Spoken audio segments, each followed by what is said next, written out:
오늘 이 말씀은 침묵하지 말라. 선지자들이 참 많이 있어요. 다 눈물의 선지자죠. 근데 눈물의 선지자지만 기적과 이적을 보여주면서 하는 선지자들이 많이 있어요.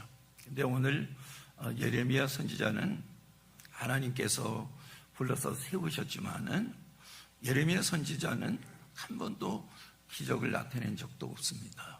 그리고 하나님이 특별한 위로도 없어요. 예레미야 선지자는 이제 유다 말기가 돼서 하나님이 불러서 유다 선지자로 세웠습니다. 그런데 얼마나 어렵고 힘이 들었던지 예레미야 선지자는 늘 눈물로 하루를 살아갔어요. 그래서 눈물의 선지자라 이렇게 이야기를 합니다. 그는 이제 감옥에 갇히기도 하고 또 지하 깊은 곳에 진창 있지 않습니까?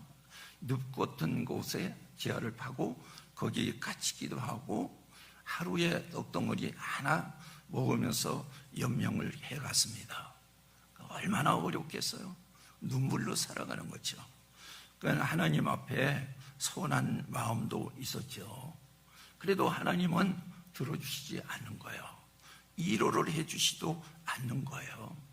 그러니까 예레미야 선지자가 얼마나 힘들었겠습니까? 마음도 상했고 영적으로도 탈진이 됐습니다. 그런데도 불구하고 예레미야 선지자는 하나님 앞에 서운한 것이 있어도 이스라엘 백성들을 보니까 이스라엘 백성들이 망해가고 있거든. 그들을 보니까 하나님의 말씀을 전하지 않으면 안 되는 거예요. 하나님 앞에 서운한 것이 있어도. 그래서 그들에게 회개하고 돌아서라 이렇게 하면서 말씀을 전합니다.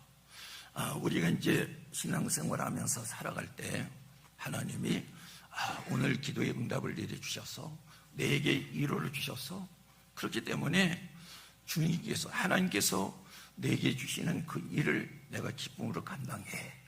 대개 이렇게 얘기를 하지 않습니까? 예레미야 선지자는 우리가 인간적으로 보면 하나님이 예레미야 선지자에게 베풀어 준 것이 하나도 없어요. 그러니까 얼마나 서운합니까?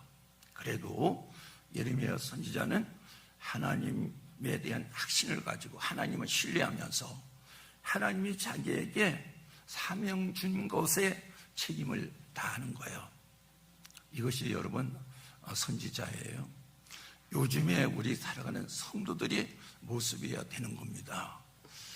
제가 아까 오신 그 목사님은요, 한국에서 진맥이라고 할 만큼 성경을 잘 알고 설교를 잘 하시는 분이야. 그 앞에서 설교하기가 쉽지 않지 않습니까? 그래도 하나님의 말씀이기 때문에 정확하게 말씀을 전했습니다. 지금은 우리가 한국교회가 다 무너져 가고 있는데 괜찮다 이렇게 할 상황이 아니라는 거예요.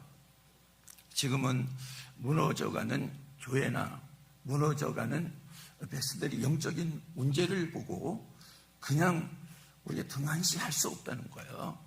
오직 하나님의 말씀을 전해서 이 세상에 무너져가는 사람들을 회개하고 돌아와서 살려야 되는 것이 제1 목적이라 이 얘기입니다. 지금은 잘 되고 있다. 그리고 하나님의 은혜로다. 이렇게만 하지 않습니까? 하나님의 은혜 주신 것은 그 은혜를 통해서 우리가 성장하라는 거예요. 그리고 그 은혜를 통해서 성장하면 이 현실의 사실을 볼 수 있어야 되는 거예요. 그리고 있는 대로의 말씀을 전해야 됩니다. 지금의 여러분 여기저기서 일어나는 일들을 보고 세상이 이렇고 교회가 이렇다 이렇게 여러분 다 하나같이 이야기하지 않습니까?